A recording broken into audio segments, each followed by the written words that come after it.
I must thank the Prime Minister for inviting me here this morning to take part in this symposium. This symposium, as I understand, is something that takes place every year and is absolutely important as we seek to involve the private and public sector in nation building. Today, we have a theme, turning our challenges into opportunities for reform. And I also agree with the head of the chamber that it is timely. Very timely, since just a few days ago, we found ourselves under the gun of Hurricane Earl.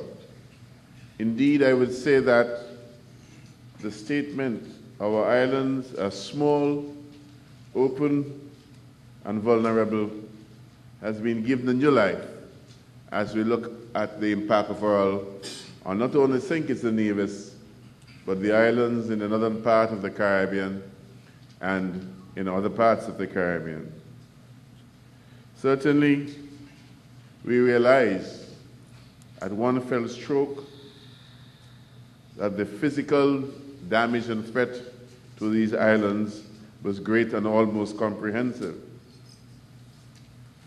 We know of the disruption in our water supplies, in air and water traffic, the serious damage that some of us experience in agriculture, the fact that business was brought to a grinding halt, business activity was brought to a grinding halt for one day in some cases and several days in others, and that we encountered severe disruption of telecommunications and electricity. In fact, we still have some problems with our communication systems. All these happened, not just a part of a country or one island, but several islands over the course of several days.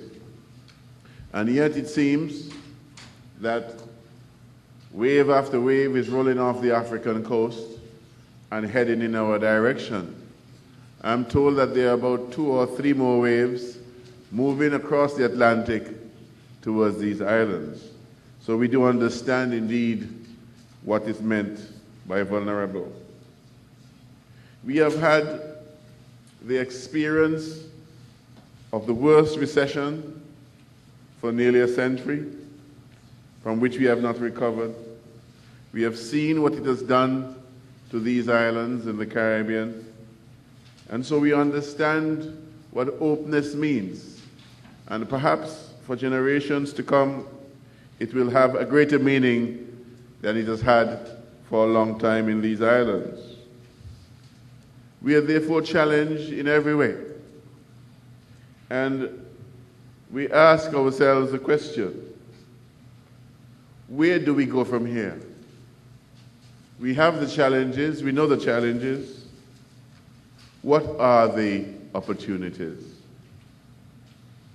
On the island of Nevis, and I speak for Nevis, coming before the Prime Minister, of course, which is a dangerous thing. The closure of the 4 seasons caused by Hurricane Omar and by other problems has been devastating to the island of Nevis, the economy of the island of Nevis. To a lesser extent, it has affected the island of St. Kitts, as we are fully aware now. Some 500 persons were lost their jobs. From a small economy, that's a large number. 500 persons looking to government for salvation.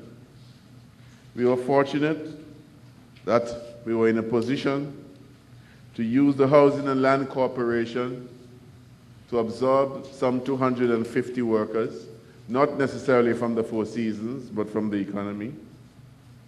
That we were able to use the Housing and Land Corporation constructively in providing one of the best housing projects in the East Caribbean, Cherry Gardens, at the same time providing employment, as I've said before. That we were also fortunate that a company by the name of Brownhill Communications was able to open its doors and employ some 185 persons. All this went a very long way towards helping the government maintain stability on the island of Nevis. We are also to thank Social Security for allowing us to offer what we call a stimulus package, whereby we were able to get a loan of some $10 million, the loan which we used to do construction, which were well needed in Nevis, and thereby providing more jobs for the people of Nevis. And then, of course, we were able to turn to the National Bank and make arrangements for payments to our civil servants over the period ending January of next year. All these were, of course, temporary measures, holding measures to keep the economy together and to stabilize the country. And then, of course, we were in a position, or we were allowed to be in a position where the government, instead of putting people off, we were able to hold our civil servants, hold government workers, thereby preventing too great a strain on the economy and on the banking system. And to thank the business community and the banks and the financial houses for keeping people employed during this difficult time. In fact, it is a great gesture of cooperation between the public sector and the private sector. And in this way, we have been able to survive while other countries in the Caribbean, both the former British Caribbean and the American Caribbean, have been letting people off. But we cannot continue in this direction forever. We must do something for ourselves. And I believe it is timely for us as citizens of St. Kitts and Nevis and as Caribbean people to realize that we can no longer wait for things to happen to us, but that we have to make things happen. I know it is very difficult because we have had the habit for many years of waiting and hoping that decisions will occur. We have done it in every field of endeavor. Even in cricket, when we tend to talk about the poor performance of the West Indies team, not realizing that the structure that keeps up the West Indies team is old and decrepit and needs changing. We in the Caribbean just refuse to do it. But now we are faced with so many challenges, we'll have to, and we must. And the first point that I must make that I've been making for the last few days is that we have to accept that the world has changed. Some people claim that the world is changing. The world has changed. And it has been changing before our eyes for a very long time. But people are afraid of change. And so they close their eyes to the things that are happening around them, and as I said, wait for things to happen. We have seen in this recession the state of the economies in Europe, the state of the economy in the United States of America. The politicians and the political parties could blame the President of America as much as they like.